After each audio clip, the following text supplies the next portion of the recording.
जी, बिस्मिल्लाहिर्रहमानिर्रहीम। नाज़रीन, आप देख रहे हैं program UK immigration laws with Zahid Chaudhary.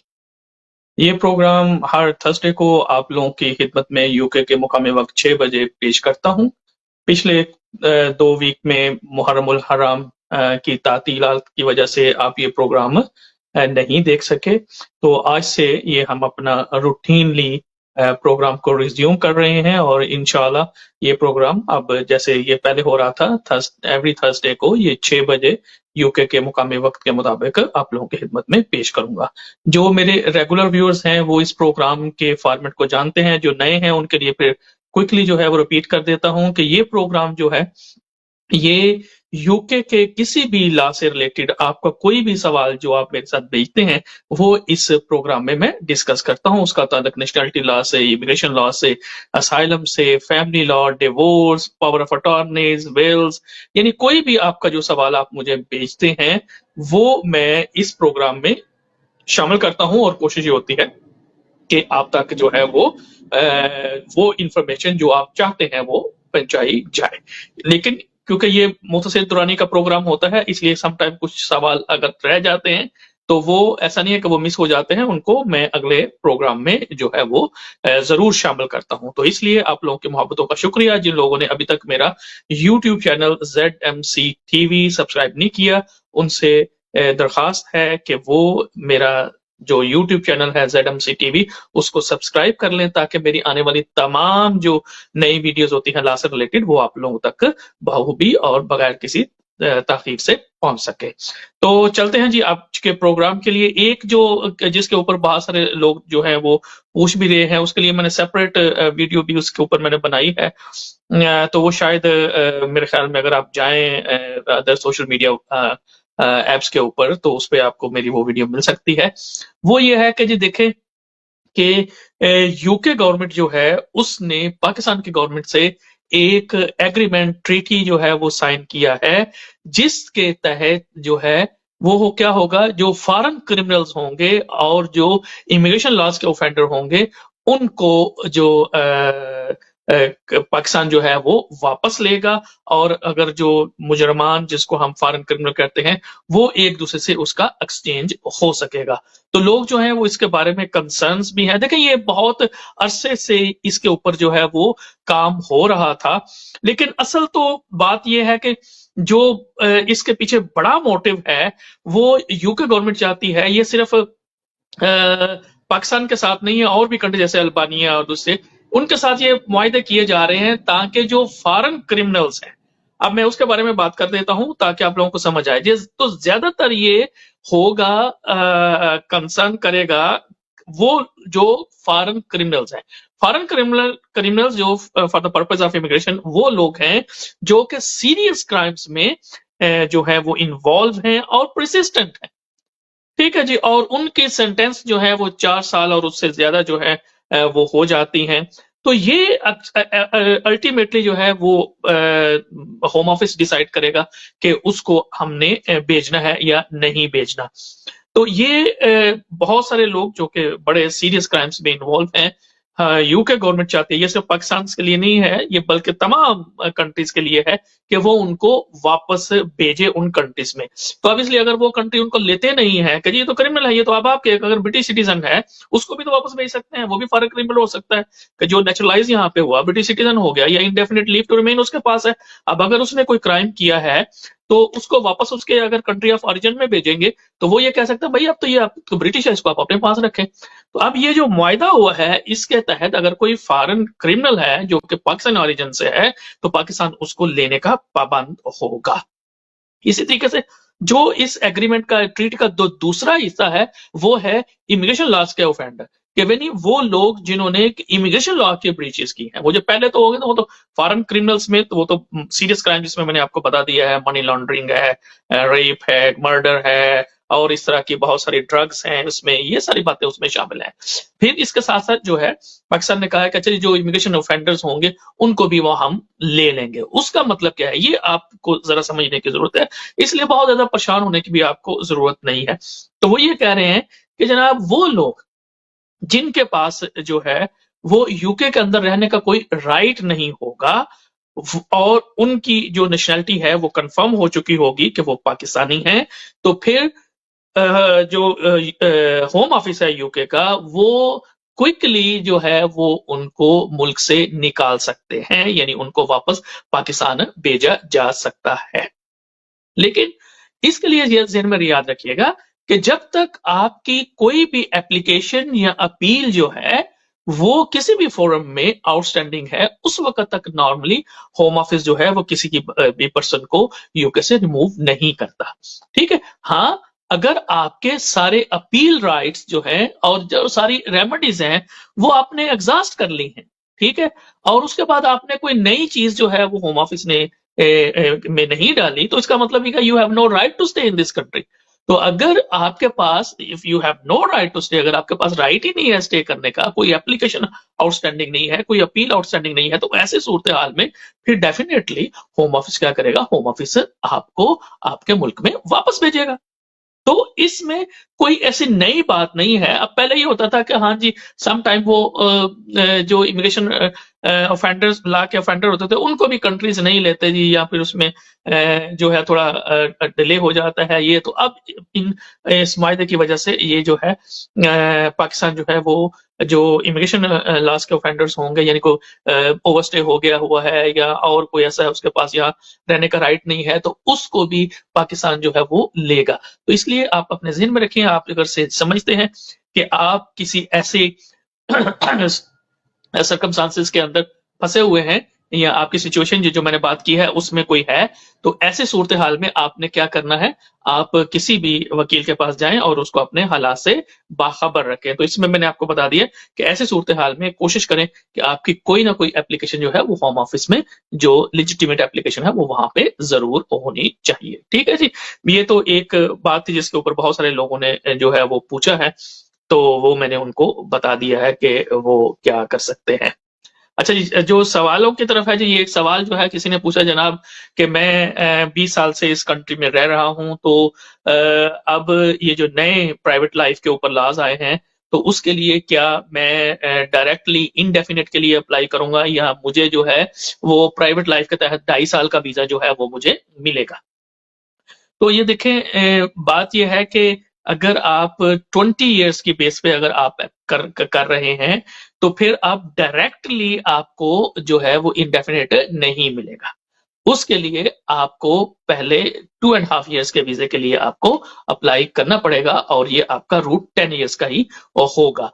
लेकिन वो कुछ बच्चे जो हैं जो यूके के अंदर पैदा होते हैं और उन्होंने जो है वो यहाँ पे 7 साल गुजार लिए हैं, तो वो 2.5 साल के वीजे की अप्लाई करने के बजाय वो आप इनडेफिनेट लीव टू रिमेन के लिए अप्लाई कर सकते हैं। ठीक है जी, आपकी कॉल का बहुत बहुत शुक्रिया जनाब। अच्छा, बढ़ते हैं जी अगले सवाल की तरफ। ये जनाब कह रहे हैं कि जी हम यूके के अंदर आए हुए हैं ऑन विजिट वीजा, तो क्या हम यहाँ से कनाडा या अमेरिका के विजिट वीजे के लिए अप्लाई कर सकते हैं?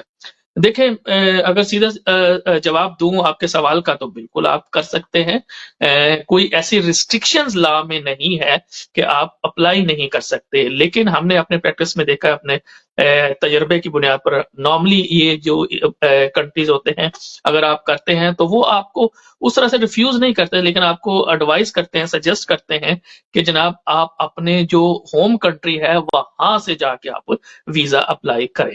तो बेस्ट ऑप्शन तो यही है कि आप वहां से ही जाके वीजा अप्लाई करें। लेकिन अगर आप यहाँ से भी करना चाहें तो वो आपको रोकेंगे नहीं, आप कर सकते हैं उनको, लेकिन आपको अच्छी ग्राउंड्स जो है वो देनी पड़ेंगी, और इसमें जो है वो फिर आपका बिल्कुल, आपका यानी यूरोप में भी जाना चाहे किसी भी कंट्री में, आप बिल्कुल यूके के अंदर रहते हुए भी आप करते हैं। लेकिन उसमें आपका ये बताना जरूरी है कि आप यूके के अंदर लॉफुल रह रहे हैं। हाँ, जो लोग जो हैं वो उनके पास यहाँ पे रहने का इजाजतनामा नहीं है, यानी उनके पास लीव टू रिमेन नहीं है, वीजा नहीं है, तो उनके लिए फिर ये मुश्किल होता है कि वो नहीं कर सकेंगे। ठीक है जी, बहुत शुक्रिया आपके सवाल का। बढ़ते हैं जी अगले सवाल की तरफ।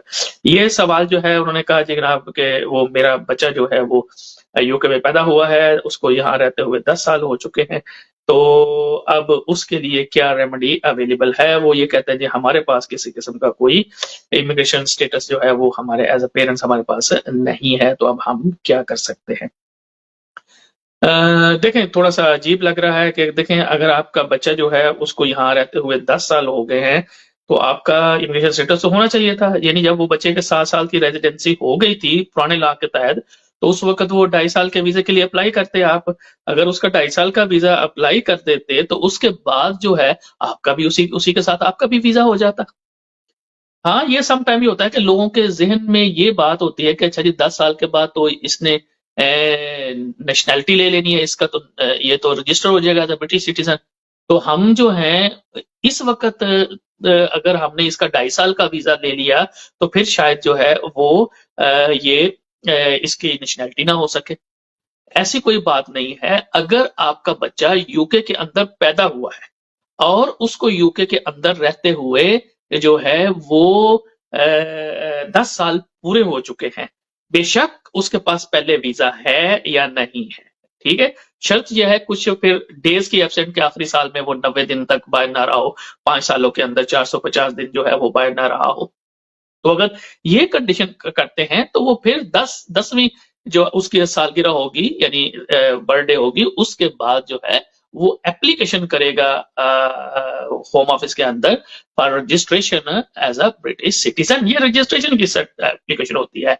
कुछ दफा लोग जो है ये पूछते हैं कि जी क्या हम डायरेक्टली पासपोर्ट के लिए फिर उसके अप्लाई करेंगे? नहीं, डायरेक्टली पासपोर्ट के लिए नहीं, पहले तो आपको वो रजिस्ट्रेशन सर्टिफिकेट लेना है कि जिसको पहले रजिस्टर किया जाएगा एज अ ब्रिटिश सिटीजन। जब वो सर्टिफिकेट आपके पास आ जाएगा तो फिर आप अप्लाई करेंगे बच्चे के ब्रिटिश पासपोर्ट के लिए। तो आपके सवाल का बहुत बहुत शुक्रिया जी। अगला सवाल जो है जी इसके बारे में हम बड़ी दफा जो है वो बात कर रहे हैं। वो ये कहते हैं जी जनाब कि यूके के अंदर मेरी शादी थी, अनफॉर्चुनेटली वर्कआउट नहीं हुआ और हमने जो है वो डिवोर्स फाइल कर दी हुई है और अब मैंने जाके दूसरे कंट्री में शादी कर ली है। तो क्या मैं अपने जो वहां पर पोटेंशियल वहां पर जो स्पाउस है उसको यहाँ बुला सकता हूँ? तो सवाल करने वाले का ये कहते हैं कि हम ये नहीं कह सकते कि जी हमने तो डिवोर्स की पिटीशन फाइल कर दी हुई है। देखें ये नहीं कह सकते, सीधा जवाब ये है कि ये नहीं कह सकते कि जी क्योंकि जब तक आपकी डिग्री एब्सोल्यूट ना हो जाए उस वक्त तक आप फ्री नहीं होते दूसरी शादी करने के लिए। तो इसलिए वो कहते हैं कि वैलिड मैरिज का होना जरूरी है।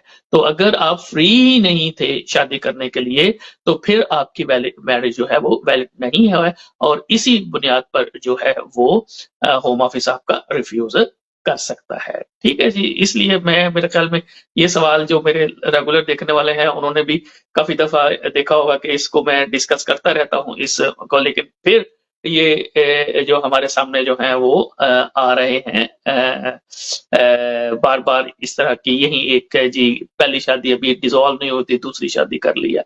तो आप थोड़ा सा इंतजार कर लिया करें जब तक आपके पहली शादी मुकम्मल तौर पर डिसॉल्व ना हो जाए थ्रू कोर्ट्स। तो उस वक्त तक आप फिर दूसरी शादी है, क्योंकि इससे फिर वो बेचारी जिसके साथ आपने शादी वहां जाके वार किया उसको भी आपने लाइन पे लगा दिया है कि जनाब वो पता नहीं अब क्या होगा कि सर, क्योंकि ये अब एक कॉम्प्लेक्स सिचुएशन हो गई है। ठीक है जी, तो इसलिए दूसरी शादी करने से पहले वकील से मशवरा कर लिया करें ताकि आपको पता चल जाए कि आपने करना क्या है, बजाय इससे कि आप खुद भी परेशान हों और फिर जो खातून खाना है उसको भी आप परेशान करें। तो आपकी जो है वो कॉल का बहुत बहुत शुक्रिया जी। ठीक है जी, अगला सवाल जो है ये जनाब पावर ऑफ अटॉर्नी के बारे में है। ये पूछ रहे हैं कि जी कि मेरे कुछ यहाँ पे यूके के अंदर कोई प्रॉपर्टी है तो मैं चाह रहा हूँ कि उसकी पावर ऑफ अटॉर्नी मैं अपने किसी बेटे को दे दूं, तो क्या ऐसा पॉसिबल है? जी बिल्कुल, पावर ऑफ अटॉर्नी एक्ट के तहत आप ऐसा हो सकता है कि आप जो है पावर ऑफ अटॉर्नी जो है वो आप किसी के नाम पे कर सकते हैं। उस पे फिर ये होगा कि पावर ऑफ अटॉर्नी जो है, जो आपका अटॉर्नी होगा वो आपके बिहाफ पे जो है वो जिस चीज के बारे में आपको पावर ऑफ अटॉर्नी दे रहे होंगे उसके बारे में वो फैसले जो है वो अकॉर्डिंग टू दैट डॉक्यूमेंट्स वो कर सकेगा। बिल्कुल आप कर सकते हैं, लेकिन इसमें याद रखिएगा कि यूके के अंदर जो है दो तरह की पावर ऑफ अटॉर्नी हम बना सकते हैं। एक तो ये है कि जनरल पावर ऑफ अटॉर्नी जैसे मैंने कहा है, लेकिन अगर आप समझते हैं कि जो टेस्टेटर है, जो पावर ऑफ अटॉर्नी देने वाला बंदा है, अगर उसके कोई मेंटल हेल्थ इश्यूज हैं तो फिर एक और तरह की पावर ऑफ अटॉर्नी है जो कि मेंटल कैपेसिटी एक्ट के तहत जो है वो बनती है। तो उसको हम कहते हैं लास्टिंग पावर ऑफ अटॉर्नी। तो लास्टिंग पावर ऑफ अटॉर्नी जो है, अच्छा उसमें और नॉर्मल पावर ऑफ अटॉर्नी में फर्क क्या है कि जो एक हम नॉर्मल पावर ऑफ अटॉर्नी बनाते हैं, अगर खुदा ना खास्ता कोई बंदा जो है वो अपनी मेंटल कैपेसिटी जो है वो लूज कर जाता है, तो उसने फिर जो पावर ऑफ अटॉर्नी दी होती है वो भी खत्म हो जाती है। ठीक है जी। इसी तरीके से और दूसरा जो लास्टिंग पावर ऑफ अटॉर्नी होती है, क्योंकि वो ऑफिस ऑफ पब्लिक गार्डियन में रजिस्टर्ड होती है और उसके और भी बड़े लवाजमात होते हैं, इसलिए अगर आपकी मेंटल कैपेसिटी जो है वो आप लूज कर जाते हैं तो इसके बावजूद वो जो पावर ऑफ अटॉर्नी होती है वो चलती रहती है। ठीक है, ये जेहन में रख लीजिएगा, क्योंकि दूसरी जो पावर ऑफ अटॉर्नी, जैसे मैंने कहा है कि उसके लिए भी ये जेहन में रखिएगा कि पावर ऑफ अटॉर्नी अगर आपने लास्टिंग पावर ऑफ अटॉर्नी नहीं बनाई तो ऐसे सूरत हाल में जब तक आप उसको रिवोक नहीं करेंगे, ठीक है, प्रॉपरली, मतलब आपने अपने अटॉर्नी का कहा नहीं भाई आप आज से काम जो है वो बस बंद कर दें, इससे मामला जो है वो उस तरह से हल जो है वो नहीं होंगे।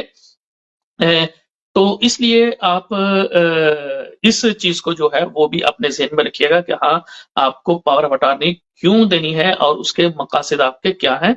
ये बेहतर है कि आप किसी वकील साहब से मशवरा कर लें ताकि आपको सही पता चल जाए कि आप जो है वो किस तरह से करते हैं। जी चलते हैं जी अगले सवाल की तरफ। वो कहते हैं जी यूके के अंदर जो डिवोर्स है जी वो प्रोसेस कितना टाइम ले सकता है। देखें ये जो नई नो फॉल्ट डिवोर्स उनका है उसमें उन्होंने कहा है कि आप 5 मंथ्स के अंदर अंदर जो है वो इसको कंक्लूड करें। देखिए ये तो लीगल बात है कि 5, लेकिन जो एडमिनिस्ट्रेटिव चीजें होती हैं उसमें टाइम लगता है काफी। अभी आजकल क्योंकि बहुत सारे जो ऑफिस हैं डिवोर्स फाइल करने के लिए जो है वो बंद हो गए हैं और उन्होंने बहुत कम जो है वो ऑफिस रखे हैं जहां पे आप अब अपना डिवोर्स फाइल करते हैं और वो फिर आगे से कोर्ट्स को भेजते हैं। इसलिए आजकल जो डिवोर्स है उसके ऊपर काफी टाइम लग रहा है। इवन अगर both parties are agree to divorce और आप आजकल नए ज्यादातर दोनों मिलके भी कर सकते हैं, तो ऐसे सूरत हाल में क्या है कि थोड़ा टाइम इस पे लग सकता है। अननेसेसरी तो नहीं लगना चाहिए, लेकिन असल में मैंने आपको बताया कि कोर्ट एक तो मसरूफ है और दूसरा रिसोर्सेज बहुत कम है अब यहाँ पे फैमिली कोर्ट्स के बाद, इसकी वजह से बहुत ज्यादा टाइम जो है वो इस पे लग सकता है। मेरे ख्याल में आज के प्रोग्राम के लिए मैंने जितने सवालात शॉर्ट आउट किए थे वो मैंने आपके सामने रख दिए हैं। इंशाल्लाह जैसे मैंने कहा था कि ये 2 वीक के ब्रेक के बाद ये प्रोग्राम है, तो इंशाल्लाह अगली थर्सडे को आप लोगों की खिदमत में दोबारा जो है वो हाजिर होऊंगा। उस वक्त तक आप अपने जो भी सवालात आपके हों वो फील फ्री, आपके स्क्रीन के ऊपर मेरा नंबर भी आ रहा होता है, आप यूट्यूब में ZMC TV वहां पे आप मुझसे राब्ता कर सकते हैं। इसी तरीके से दूसरे जो सोशल मीडिया के प्लेटफॉर्म्स हैं उनके जरिए आप मुझसे राब्ता कर सकते हैं। ये आपका प्रोग्राम है, अगर आप इससे फायदा उठाते हैं तो मुझे खुशी होती है कि मैं अपने बिजी स्केड्यूल में से आप लोगों के लिए टाइम निकालता हूँ। आप लोगों की मोहब्बतों का शुक्रिया। टिल नेक्स्ट थर्सडे अपने मेजबान जाहिद चौधरी को इजाजत दीजिएगा और अपना और अपने गिरदोनवा के लोगों का ख्याल रखिएगा। अल्लाह हाफिज।